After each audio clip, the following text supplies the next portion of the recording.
L'occasion de prendre un temps pour prier, pour réfléchir à notre position et à notre responsabilité en tant que chrétien au regard du reste du monde et de changer notre regard sur le travail et voir comment il peut être au bénéfice de notre prochain le plus pauvre, avec notamment ces réflexions.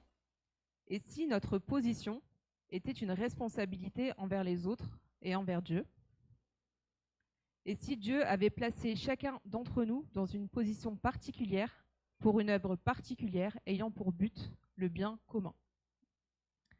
Si on regarde un petit peu nos réflexions, nos choix, nos prières, je pense que nos prières, ça doit être plutôt Seigneur, est-ce que cela est le meilleur pour moi? Ou Seigneur, si cela n'est pas bon pour moi, enlève. Moi, la première, c'est mes prières, souvent. Et du coup, aujourd'hui, on va essayer d'avoir un regard différent, des prières différentes, pour regarder plus loin que notre bien à nous, mais plutôt de regarder au bien commun et se dire plutôt dans nos prières, Seigneur, dirige-moi vers ta volonté, ou Seigneur, est-ce que cela est bon pour le bien commun? Donc pour aborder ce thème, et notamment celui de notre position à nous, Église d'Arpajon, face à la pauvreté dans le monde, du coup, je vous propose une réflexion autour du récit d'Esther. Donc on va commencer avec le verset dans Esther 4, le verset 14.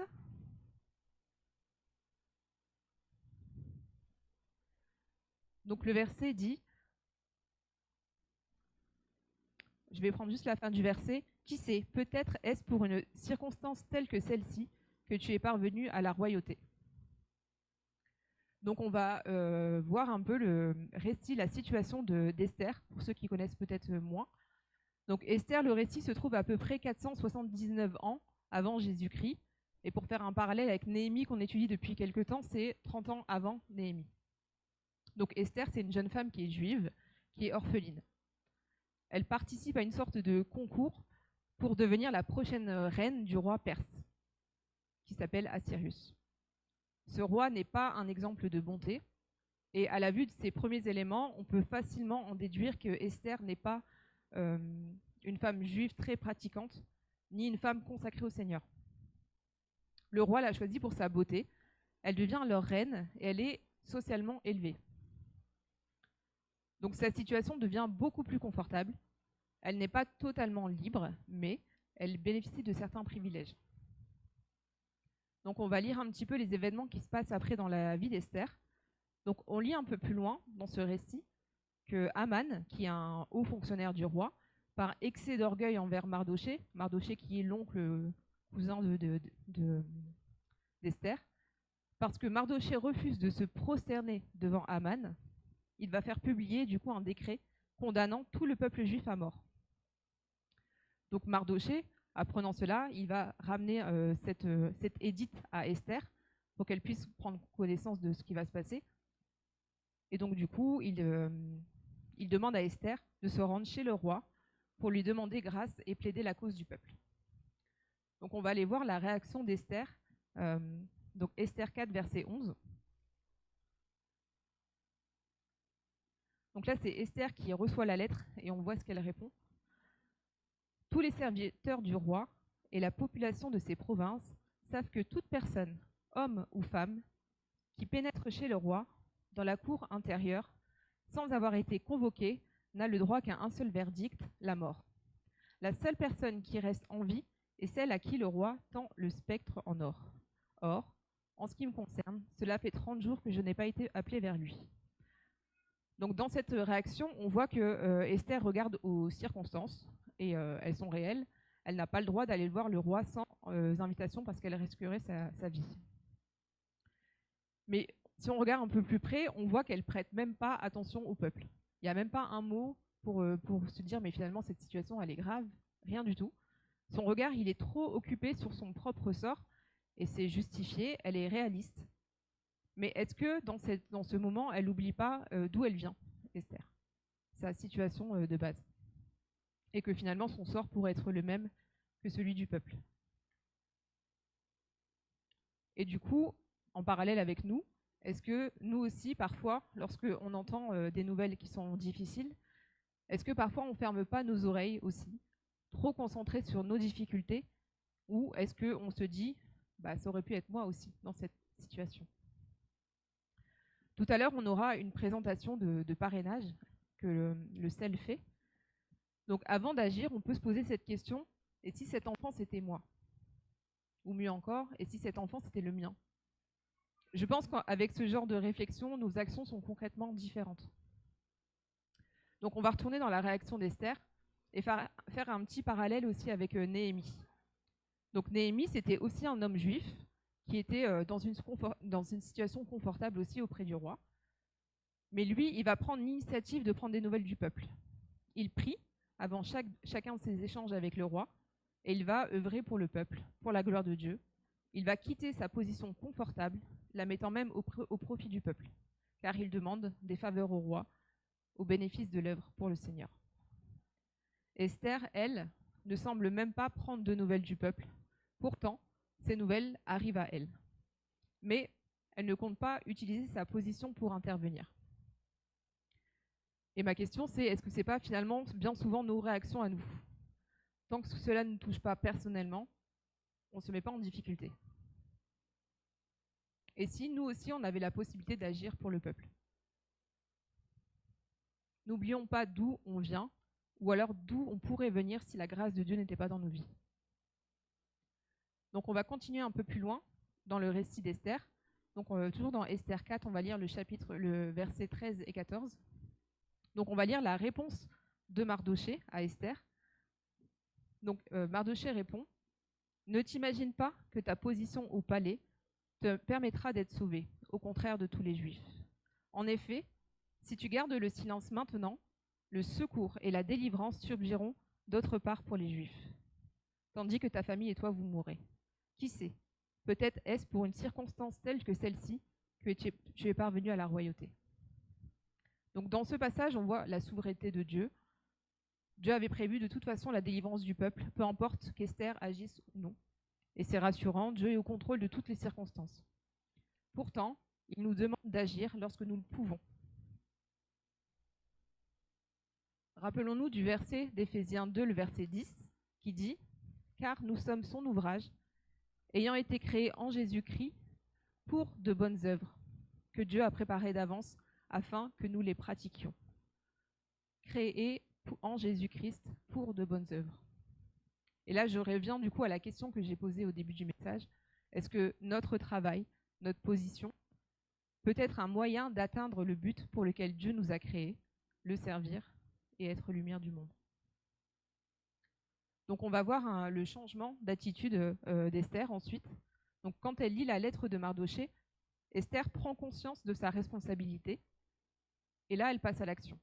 On lit le verset 16 où Esther dit « Va rassembler tous les Juifs qui se trouvent à Sus et jeûnez pour moi. Ne mangez ni buvez rien pendant 3 jours, ni la nuit ni le jour. Moi aussi, je respecterai un tel jeûne avec mes servantes. Et c'est dans ces dispositions que je pénétrerai chez le roi. J'enfreindrai la loi, et si je dois mourir, je mourrai. » C'est incroyable, le changement d'attitude d'Esther à ce moment-là. Premier changement, déjà, elle inclut Dieu dans sa situation, alors qu'avant, pas du tout. Deuxième changement, elle se sacrifie pour le peuple. Parce qu'elle dit, si je dois mourir, je mourrai. Et troisième changement, c'est qu'elle se mobilise, mais aussi elle mobilise le peuple avec elle. En fait, elle va au-delà de sa mobilisation, parce qu'elle comprend que son pouvoir, finalement, c'est une position qu'elle a qui lui permet d'avoir cette influence sur le peuple. Donc on peut se poser aussi, nous, cette question. Je vous pose beaucoup de questions ce matin. Est-ce que nous nous rendons compte aussi, nous, de notre capacité de mobilisation que nous avons? On a tous un réseau, c'est la famille, les amis, les réseaux sociaux, et nous, Église aussi. Ces environnements dans lesquels Dieu nous a placés peuvent être une force. Lorsque nous nous levons ensemble, nos forces se multiplient. J'aime cette réflexion qu'un chrétien n'est pas appelé à additionner ou à ajouter quelque chose, mais il multiplie à l'image de Jésus. Par exemple, je partage l'évangile à une personne, cette personne va partager avec d'autres personnes, et finalement, c'est beaucoup de personnes. Ça multiplie. De la même manière, nos bonnes actions, si elles sont faites pour le Seigneur et avec le Seigneur, Dieu multipliera les moyens et le résultat, car Dieu peut faire infiniment au-delà de ce que nous demandons ou pensons.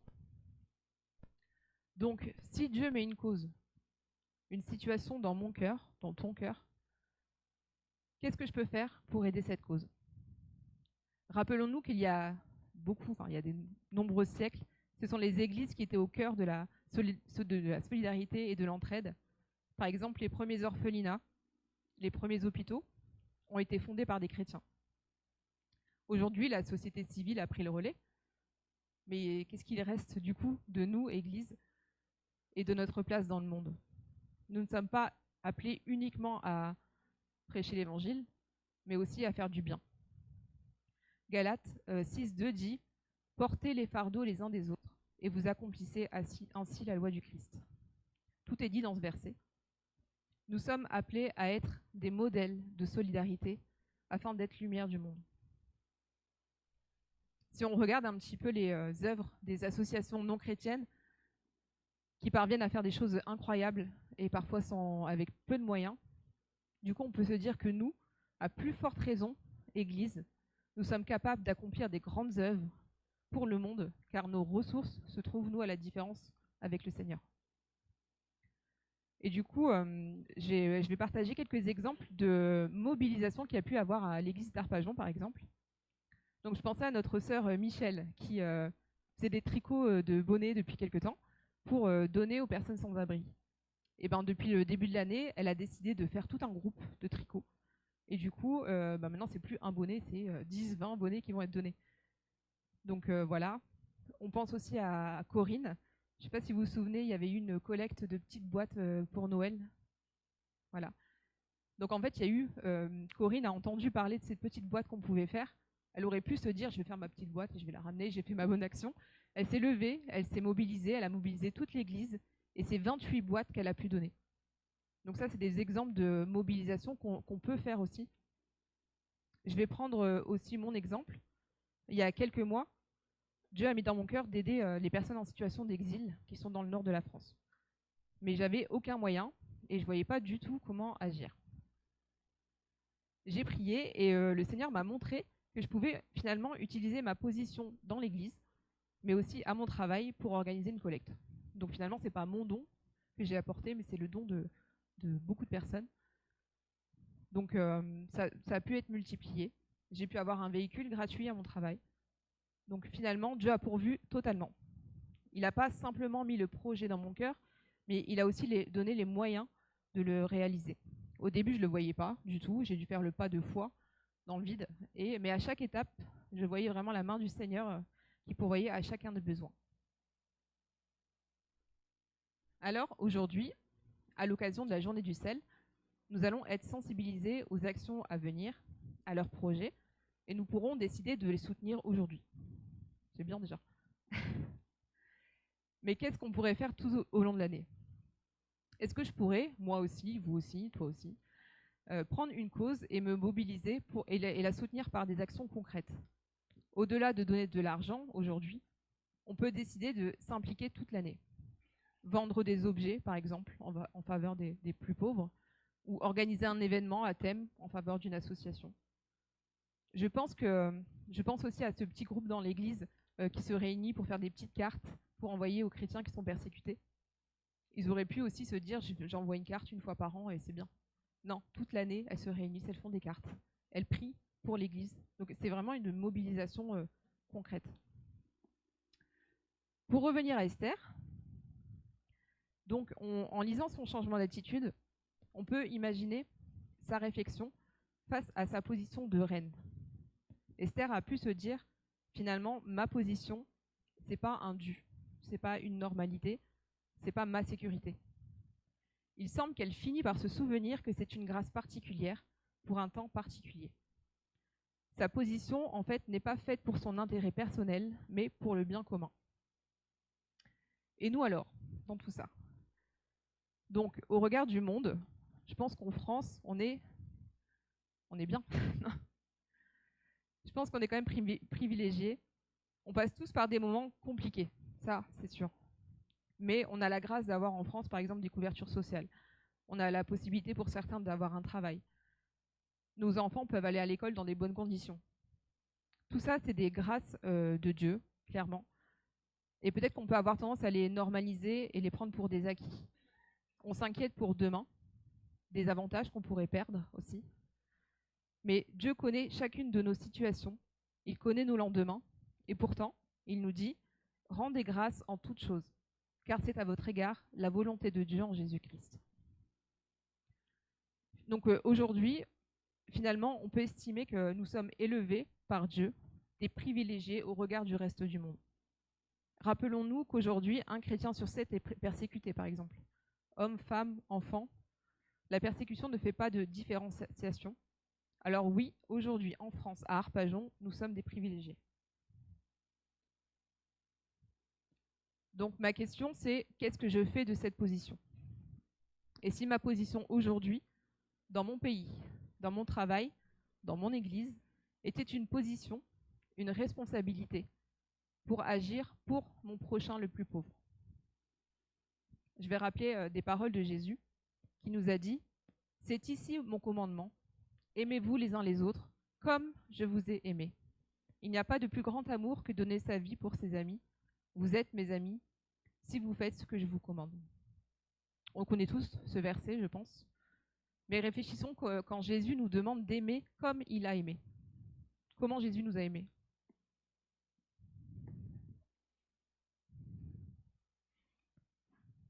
On est d'accord? Dieu prouve son amour envers nous en ce que lorsque nous étions encore pécheurs, Christ est mort pour nous. Christ s'est sacrifié pour toi, pour chaque personne qui compose son Église. Aujourd'hui, qu'est-ce que moi, toi, Église d'Arpajon, nous sommes prêts à sacrifier pour les autres, comme Esther a pu le faire pour son peuple? Sacrifier du temps, sacrifier de l'argent, du matériel, ou un petit peu de confort. Ne regardons pas les autres dans les autres pays avec de la hauteur, mais comprenons que cette hauteur est une position dans laquelle Dieu nous a placés pour servir. On pourrait se dire ce que j'ai, je l'ai mérité. Donc, je décide ce que j'en fais si j'en ai envie. Ou, on peut regarder les choses autrement et se dire ce que j'ai, je ne le mérite pas. Tout est grâce de Dieu. C'est lui qui décide ce que j'en fais. John Bunyan, dans le livre du Voyage du pèlerin, écrit « Vous n'avez pas vraiment vécu aujourd'hui si vous avez omis d'accomplir quelque chose en faveur de quelqu'un qui ne pourra jamais vous rendre l'appareil. » Donc ma conclusion, œuvrons pour le bien commun. L'Église est présentée par Dieu comme un corps uni où chacun a sa propre utilité. Si on s'intéresse au fonctionnement de la nature, on comprend que là aussi, chaque espèce a son importance. La Bible nous recommande dans Proverbe 6 d'observer les fourmis afin d'obtenir de la sagesse. Je ne sais pas si vous avez déjà lu ça. Donc, je me suis intéressée à leur fonctionnement et c'est vrai qu'on a beaucoup à apprendre des fourmis en tant qu'Église, en tant que corps uni pour un même but, le bien commun. Donc les fourmis sont connues pour leur mode d'organisation sociale qu'on appelle l'eusocialité. Chaque fourmi a une fonction et joue un rôle qui lui est propre et n'y déroge pas. Le but étant l'intérêt de la communauté. Ainsi, par exemple, les fourmis non fertiles défendent la colonie, s'occupent des petits, nourrissent et protègent les fourmis qui sont, elles, fertiles, qui sont, elles, chargées uniquement de la reproduction. Chaque fourmi ne travaille pas pour elle-même, mais œuvre exclusivement pour la colonie. Si elle se retrouve isolée, aucune fourmi ne serait capable de survivre par elle-même. Une forte cohésion lie l'ensemble des membres de la colonie et les fourmis nourrices apportent d'innombrables soins aux plus jeunes afin de multiplier leurs chances de survie. Je ne sais pas si vous voyez le lien avec le sel. Donc il s'agit des principes de l'eusocialité. Et si finalement, comme les fourmis, il suffisait que chacun fasse son rôle pour que tout fonctionne? L'Église est grande, répartie au travers du monde entier, et nous ne sommes pas tous appelés à être missionnaires. Nous pouvons œuvrer ici, dans notre région, dans notre pays, ou soutenir ceux qui sont partis loin. C'est aussi une manière d'aider, de servir, comme un corps uni. C'est-à-dire qu'ici, à notre place, on a la possibilité d'aider ceux qui se sont levés et qui sont partis. Je vais prendre l'exemple de l'apôtre Paul. Donc c'est un homme qui avait comme mission d'apporter l'évangile. Et pour qu'il puisse œuvrer, il y a des hommes et des femmes qui travaillaient chacun à leur place, donc dans leur, leur travail lambda, comme on dit. Mais en fait, leur travail leur permettait d'apporter les besoins à l'apôtre Paul. On lit par exemple dans la lettre aux Éphésiens que l'Église envoyait à 2 reprises de quoi pourvoir aux besoins de l'apôtre. Paul va même dire qu'il a été comblé de biens, comme un parfum de bonne odeur, un sacrifice que Dieu accepte et qui lui est agréable. On voit encore ici la notion de sacrifice de la part des membres de l'Église. De la même manière que l'Église soutenait Paul, lorsque nous faisons des dons, par exemple pour le sel, nous soutenons l'œuvre de Dieu que Dieu fait au travers de ces hommes et de ces femmes ailleurs dans le monde. Lorsqu'on lit aussi les récits de l'apôtre Paul, on voit qu'il ne se contentait pas de prêcher l'évangile, mais il le vivait. On lit dans 1 Corinthiens 16, le verset 1 à 4. Donc c'est Paul qui parle. Il dit, pour ce qui concerne la collecte en faveur des saints, agissez, vous aussi, comme je l'ai ordonné aux églises de Galatie, que chacun de vous, le premier jour de la semaine, mette à part chez lui ce qu'il pourra, selon sa prospérité, afin qu'on n'attende pas mon arrivée pour recueillir les dons.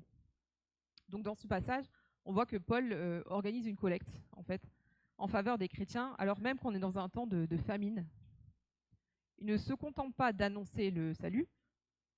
Au-delà de répondre aux besoins spirituels des âmes perdues, il répond à leurs besoins aussi essentiels. C'est aussi là notre défi à nous, chrétiens, c'est-à-dire annoncer l'évangile, oui, mais vivre l'évangile avant tout. Car partager l'évangile, c'est aussi faire le bien autour de nous. Souvenons-nous, de quelle manière Jésus, ainsi que les apôtres, ont répandu la bonne nouvelle. Leurs actions se répandaient partout dans le monde. On lit dans Actes 10, verset 38, « Vous savez comment Dieu a oint du Saint-Esprit et de force Jésus de Nazareth qui allait de lieu en lieu faisant du bien. » Donc si Jésus a agi comme ça, je pense que c'est un bon exemple aussi pour nous. Si on regarde la société dans laquelle on vit, elle prône l'individualisme, le développement personnel. Mais si finalement le bien-être venait du bien que l'on pouvait apporter à notre prochain. Qui a déjà pensé à cet autre changement? Acte 20, 35 nous dit « Je vous ai montré de toutes ces manières que c'est en travaillant ainsi qu'il faut soutenir les faibles et se rappeler des paroles du Seigneur qui a dit lui-même « Il y a plus de bonheur à donner qu'à recevoir ». Nous sommes face à 2 systèmes de pensée. Il y a le système de pensée de la société dans laquelle on vit et il y a le système de pensée de Dieu, qui sont complètement différents. La société prône plutôt la satisfaction de nos désirs humains, c'est-à-dire qu'elle nous pousse aussi à gagner plus, pour consommer plus, et elle va faire naître un désir là où il n'y en avait même pas à la base. Et ce désir, ça devient un besoin ensuite. Conséquence, on peut avoir plein de choses qui nous servent à rien, et on n'a pas la satisfaction. On est dans une éternelle insatisfaction, car plus je satisfais mes désirs humains, plus j'en aurai des nouveaux. Et c'est parce que l'humain se lasse naturellement. Par exemple, l'Ecclésiaste dit « L'œil ne se rassasie jamais de voir et l'oreille ne se lasse pas d'entendre ». Le but n'est pas de culpabiliser, mais de comprendre le système dans lequel nous vivons et de réajuster nos pensées, nos regards sur ce qui se passe autour de nous. Je pense que le diable, il veille à occuper nos pensées aussi, parce qu'on est trop occupé parfois, trop distrait pour penser aux autres. C'est pas qu'on veut pas, c'est qu'on ne pense même pas, finalement. Ou alors on se dit, j'ai pas le temps, notamment pour un service pour le Seigneur. J'ai pas eu le temps de prendre les nouvelles de telle sœur ou frère. Et du coup, à quoi est-ce qu'on a pu réellement occuper nos pensées? Est-ce qu'on n'a pas été noyé finalement dans le piège des distractions inutiles? Le système de Dieu est différent. Il nous appelle à marcher par l'esprit. Colossiens 3, verset 2 nous dit « Affectionnez-vous des choses d'en haut et non à celles qui sont sur la terre. » L'humain a besoin de se sentir utile dans son environnement, d'être sensible et attentif aux besoins des autres afin de détourner son regard de ses propres douleurs. 1 Corinthiens 12, verset 26 nous dit « Si un membre souffre, tous les membres souffrent avec lui. Si un membre est honoré, tous les membres se réjouissent avec lui. » Dans notre assemblée, par exemple, une fois par mois, on a un jour de jeûne et prière qui est organisé. On a des petites feuilles. Qui connaît ces petites feuilles? Personne connaît les petites feuilles de l'église? Nathalie. Yannick, ok. Donc on a des petites feuilles où, voilà, si l'église a pu entendre où il y a eu des demandes de prière, on met ça sur une feuille et une fois par mois, il y a une réunion de prière. Mais du coup, ma question, encore une fois, est-ce que ces listes de prières doivent être lues uniquement le mercredi, dernier mercredi du mois, de 19h30 à 21h? Ou est-ce que moi, individuellement, je peux prendre cette feuille et continuer de porter ces sujets de prière tout au long de l'année? Je ne dois pas attendre que les nouvelles de ces frères et sœurs viennent à moi, mais à l'image de Néhémie, aller chercher aussi les nouvelles. Au-delà de l'intervention de Dieu dans la vie de ces personnes, les personnes qui sont listées, elles ont aussi besoin de notre soutien. Dieu les soutient, mais il décide aussi que nous aussi, Église, on les soutienne. Dieu nous demande d'aimer notre prochain comme nous-mêmes. Comment est-ce que nous, on nous aime? On pourvoit nos propres besoins. Quand on a faim, on mange. Donc c'est de la même manière qu'on est censé agir aussi pour les autres. Jésus même nous a laissé son commandement. Aimez-vous les uns les autres. Mais comment aimer?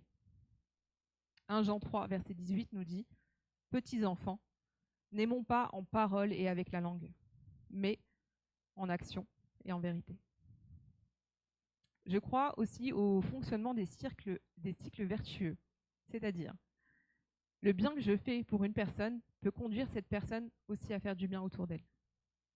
Tout comme une personne blessée, souvent blesse à son tour, une personne aidée pourra aider aussi à son tour.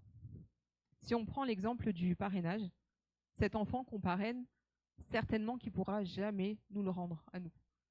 Mais je pense qu'il peut grandir avec ce sentiment de reconnaissance, de gratitude. Et à son tour, il pourra être amené à aider d'autres personnes autour de lui.